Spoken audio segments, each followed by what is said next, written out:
mana shuklo این طرف نگاه کنید. mana این خزینه استاهای دور و زمان خویش که نگاه کنید با چه خیلی مهارت از اینجا خزینه کشاده تخته ها را با هم به میخ چسباندگی. mana نگاه کنید. انا باز این تخته هایی که mana اینجا خزینه کامه یعنی که کشاده به میخ از 4 سو در همین کامه در همین خزینه جایگزین کردگی.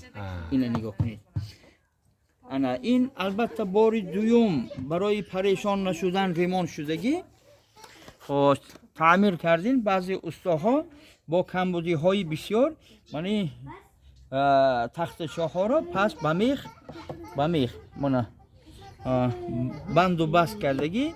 اینجا زلفک داره. من این زلفک هایم پس بعد نشان دادگی در اصل من این دریچه ای که داره از این خزینه این طرف یک سوی بیرون می آمده است و باز به سوی اما محکمی خودش جا به جا در همون خزینه جا می شده است.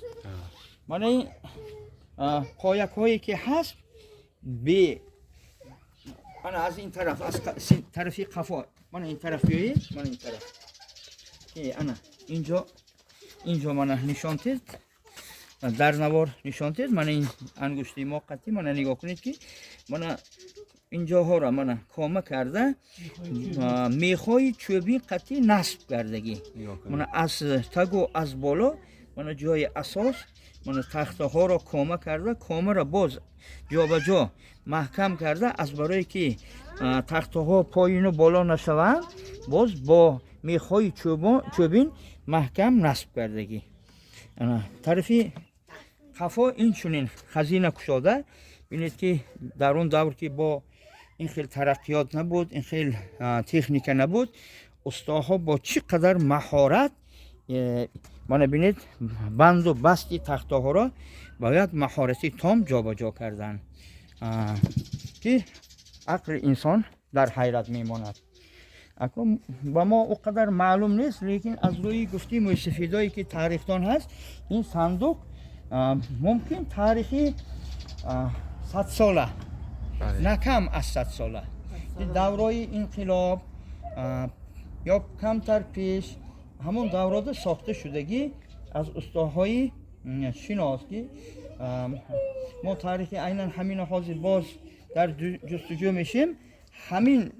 همین اصول من همین نخت من اینجا هر یک استا دور خودش یک چی داشت یک اسلوب بارک الله یک چیز نشانه داشت. همین نشانه هایی که همین دو خط این طرف دو خط این طرف همین اصول دستی پدری ما حساب میشد. دستی پدری ما اگر دیگر استا همین کار پایه های اجرا کنه وای همون تمغه دستی خود میگذاشت که وای دیگر خیلی نخ پیدا میشد یا دیگر خیلی یک شکل پیدا میکرد که مردم از همین تفریقه میکردن فرق میکردن. یعنی اسلوبی پدرتون بابای ملا غنی بابا ما. آفرین که پدر 40 هنر داشتن. هنرهای هم طبیب بودن هم استا بودن. نه فقط صندوق می ساختن شاخه می ساختن کهکش می ساختن که حاضر گرابل میگوین با زبان روسی یا که آموچ می ساختن که با زمین و یک وقتا خفای برزگاده بند و بست کرده زمین می راندن. خلاصه بسیار اسبابای روزگار دستی ساخته می شود. با پایتیشه بود اره بود اره هم به دستی خودشان تیار میکردن. پایتیشه هم استاهای محلی در همه دکانهای خود تیار میکردن. از یگان شهر نمی آوردن از یگان منطقه نمی آوردن در همه محل خود در همه دیهه خود که حاضر منه حوز گوییم یا که من بادامزار گوییم دیهایی هم کوهاده در همه محله های خود همین خیلی مهنت و همین خیلی چیها هنرها بود وجود داشت.